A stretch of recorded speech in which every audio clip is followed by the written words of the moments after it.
दोस्तों, सामान्य अर्थव्यवस्था के इस ज्ञान में हम आपके साथ लेकर आए हैं आज भारतीय सामान्य ज्ञान अर्थव्यवस्था, जिसमें हम जानेंगे कि अर्थव्यवस्था में हमारा देश किस प्रकार से कौन कौन सी योजनाओं को लागू करते आया है।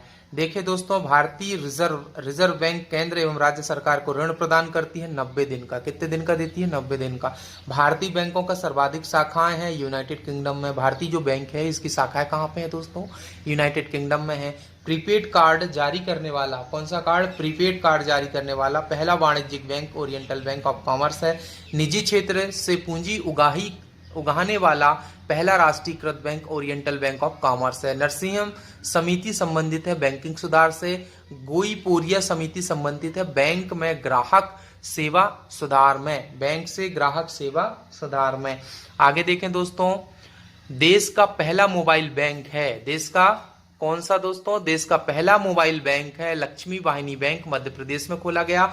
देश का प्रथम तैरता एटीएम स्थापित किया गया है कोच्चि में एसबीआई द्वारा। यूटी बैंक लिमिटेड का 30 जुलाई 2007 से नया नाम रखा गया है एक्सिम बैंक लिमिटेड। आरबीआई अपनी अनुसूची बैंकों को जिस दर पर ऋण उपलब्ध कराता है वह कहलाता बैंक दर। क्या कहलाता है दोस्तों? बैंक दर। बैंक आरबीआई द्वारा निर्धारित राशि को जब प्रतिभूति के रूप में अपने पास रखता है तो वह कहलाता वैधानिक तरलता दर एसएलआर। बैंक आरबीआई द्वारा निर्धारित राशि को जब नगद के रूप में आरबीआई के पास जमा करें तो वह कहलाता है नगद आरक्षण अनुपात सीआरआर। भारत में सहकारी बैंकों की शुरुआत हुई थी 1904 में और मौद्रिक नीति की घोषणा भारतीय रिजर्व बैंक द्वारा की जाती है प्रति 6 माह के लिए। कैसे की जाती है दोस्तों? प्रति 6 माह के लिए। भारतीय औद्योगिक विकास बैंक आईडीबीआई, भारतीय औद्योगिक विकास बैंक आईडीबीआई की स्थापना की गई थी 1 फरवरी 1964 को। मानसून का जुआ कहा जाता है भारतीय बजट को। बजट पूर्व आर्थिक समीक्षा प्रस्तुत की जाती है केवल लोकसभा में। घाटे का बजट कहलाता है जब सरकारी आय व्यय से कम हो। सरकारी आय कैसी हो? व्यय से कम हो। बाजार के नियमों के प्रतिपादक जेवी से कौन थे दोस्तों? बाजार के नियम के प्रतिपादक जेवी से।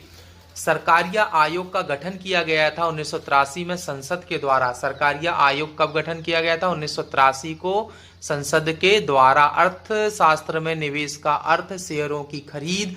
भारत का पहला एवं सबसे पुराना बंबई स्टॉक एक्सचेंज बीएसई की स्थापना 1875 ईस्वी में दलाल स्ट्रीट स्थित है मुंबई में। दलाल स्ट्रीट कहाँ पे है दोस्तों? मुंबई में। राष्ट्रीय स्टॉक एक्सचेंज एनएसई की स्थापना हुई थी 1991 में फेरवानी समिति के द्वारा। राष्ट्रीय स्टॉक एक्सचेंज का प्रमुख प्रमोटर है कौन है? आईडीबीआई। कौन है दोस्तों? आईडीबीआई। राष्ट्रीय स्टॉक एक्सचेंज का मुख्यालय स्थित है दक्षिण मुंबई वर्ली में। कहाँ पे है दोस्तों? दक्षिण मुंबई वर्ली में। निफ्टी मूल्य सूचकांक है एनएसए किया और तेजड़िया जिसको बुल कहते हैं एवं मंदड़िया जिसको बियर कहते हैं शब्दावली संबंधित है किससे दोस्तों? शेयर बाजार से। भारत में मान्यता प्राप्त स्टॉक एक्सचेंजों की संख्या कितनी है? 23 है। बीएसई का संवेदी सूचकांक का आधार वर्ष है 1978 से 1979 ईस्वी। बीएसई का राष्ट्रीय सूचकांक का आधार वर्ष है 1983-84 में। नॉस्डैक है अमेरिका का शेयर बाजार। डो जोन्स शेयर सूचकांक है न्यूयॉर्क स्टॉक एक्सचेंज का। भारत में शेयर बाजारों के लिए मुख्य नियंत्रक कार्य करता है सेबी। सेबी जिसका मुख्यालय कहाँ पे है? मुंबई में है दोस्तों। सेबी का मुख्यालय कहाँ पे है? मुंबई में है। भारतीय प्रतिभूति एवं विनिमय बोर्ड सेबी की स्थापना हुई थी 12 अप्रैल 1988 ईस्वी में एस.ए. दवे समिति की अनुशंसा पर। भारतीय खाद्य निगम एफसीआई की स्थापना हुई थी मित्रों 1965 ईस्वी में। खाद्य एवं कृषि संगठन एफएओ की स्थापना 10 अक्टूबर 1945 को इटली में हुई थी। आर्थिक क्षेत्र में उदारीकरण के एक नए युग की शुरुआत हुई थी 1991 में। विश्वव्यापी आर्थिक मंदी आई थी 1929 में। नई आर्थिक सुधार की रूपरेखा सर्वप्रथम तैयार हुई थी 1985 राजीव गांधी के काल में। विशेष आर्थिक जोन जिसको सेज कहते हैं पारित किया गया था मई 2005 ईस्वी में।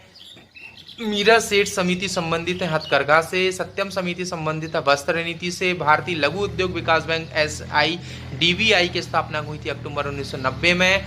लघु उद्योगों में सुधार से संबंधित समिति है आबिद हुसैन समिति। स्वतंत्र भारत में प्रथम औद्योगिक नीति शुरू की गई थी 6 अप्रैल 1948 को। भारत का सबसे बड़ा उद्योग कौन सा है दोस्तों? सूती वस्त्र उद्योग है। भारत का सबसे बड़ा उद्योग कौन सा है? सूती वस्त्र उद्योग है। विश्व का सबसे बड़ा निर्यात उद्योग पर्यटन है। भारत में सर्वप्रथम लौह इस्पात कारखाना स्थापित हुआ था 1907 में साकंची जमशेदपुर में। देश में महारत्न तथा नवरत्न दर्जा प्राप्त कंपनियों की संख्या 7 है, महारत्न है, और 17 नवरत्न कंपनियां हैं। कोर सेक्टर का अर्थ है चयनित आधारभूत उद्योग। कोर सेक्टर का उद्योग कहा जाता है सीमेंट, लोहा इस्पात, पेट्रोलियम, भारी मशीनरी इत्यादि को। एनटीपीसी की स्थापना हुई थी 1975 में। एनटीपीसी की स्थापना कब हुई थी दोस्तों? 1975 में। तेल एवं प्राकृतिक गैस आयोग ओएनजीसी की स्थापना हुई थी 1956 ईस्वी में। पहला राज्य वित्त निगम स्थापित किया गया था 1953 में पंजाब में। भारत में प्रथम जल विद्युत शक्ति गृह प्रारंभ हुआ था 1897 ईस्वी में, दार्जिलिंग में हुई थी। इलेक्ट्रॉनिक सामान की गुणवत्ता को प्रदर्शित करता है आईएसआई मार्क। आईएसआई प्रमाणन जारी की गई थी 7 अप्रैल 2003 को। हॉलमार्क संबंधित है स्वर्ण आभूषण से। हॉलमार्क योजना प्रारंभ की गई थी 12 अप्रैल 2002 से। इको मार्क प्रदान किया जाता है ऐसे उत्पाद पर जो पर्यावरण को हानि पहुंचाता है। सर्वप्रथम इको मार्क निर्धारित किए थे साबुन एवं डिटर्जेंट के लिए। CRISIL क्रिसिल का पूर्ण रूप है credit rating agency. Credit rating agency भारतीय मानक ब्यूरो, जिसको हम ISO अस्तित्व में आया था 6 जनवरी 1949 का। मुख्यालय इसका दिल्ली में है। शीतल पेय, सॉस आदि के प्रमाणन के लिए प्रयुक्त चिन्ह है FPO। श्वेत वस्तुओं के अंतर्गत शामिल है फ्रिज, जनरेटर, वॉशिंग मशीन आदि बिजली की वस्तुएं। भारत में कर्मचारियों राज्य बीमा योजना प्रारंभ की गई थी 1952 में। राष्ट्रीय ग्रामीण विकास संस्थान स्थित है हैदराबाद। कहाँ पे है दोस्तों? हैदराबाद में है। इसकी स्थापना 1977 में हुई थी। भारत का सबसे बड़ा नियोक्ता है रेलवे। केंद्रीय वन आयोग की स्थापना 1956 में हुई। वन अनुसंधान संस्थान की स्थापना हुई थी 1906 स्थित देहरादून में। मृदा समिति संबंधित है सहकारिता आंदोलन से। विश्व में सर्वाधिक सहकारी संस्थाएं हैं भारत में। ऊर्जा संकट भारत में सबसे पहले कब महसूस किया गया? 1973 में की गई दोस्तों। ऊर्जा संकट कब किया गया था महसूस? 1973 में। कृषि वस्तुओं की गुणवत्ता को प्रदर्शित करता है। कौन करता है? एगमार्क। केंद्रीय एगमार्क प्रयोगशाला है नागपुर में। भारत में पेटेंट अधिनियम सर्वप्रथम पारित किया गया था 1970 में। ट्रेडमार्क अधिनियम प्रभावी है 15 सितंबर 2003 से। सेल की स्थापना हुई थी 1974 में। सफेद सोना कहा जाता है कपास को। स्वर्ण द्रव कहा जाता है पेट्रोलियम को। बिग पुश सिद्धांत दिया था रॉडन ने। किसने दिया था दोस्तों? बिग पुश सिद्धांत रॉडन ने दिया था। सहकारी साख संगठन का प्रारंभ 1904 में हुआ था। सहकारी साख संगठन का प्रारंभ 1904 में। सुपर 301 संबंधित है मुक्त व्यापार में अवरोध से। भारत का विदेशी व्यापार सर्वाधिक होता है संयुक्त राज्य अमेरिका से। भारत में विदेशी निवेश करने वाला प्रथम देश कौन है? मॉरिशस। ज्ञान प्रकाश समिति संबंधित है चीनी घोटाले से। सुंदर राजन समिति संबंधित है पेट्रोलियम से। भगवती समिति संबंधित है बेरोजगारी से। किससे संबंधित है दोस्तों? भगवती संबंधित किससे है? बेरोजगारी समिति से।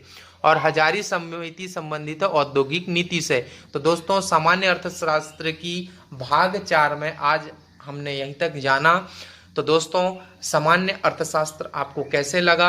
हमारे चैनल को लाइक करें, शेयर करें, सब्सक्राइब करें और अंत में आपके अंदर बैठे परमात्मा को प्रणाम करता हूं। मेरा प्रणाम स्वीकार करें। धन्यवाद मित्रों। जय भीम साथियों। हम कभी हरिजन हो जाते हैं, कभी बहुजन हो जाते हैं, बस जन नहीं बन पा रहे हैं। तो जनगण मन में हमारी भी मानती हो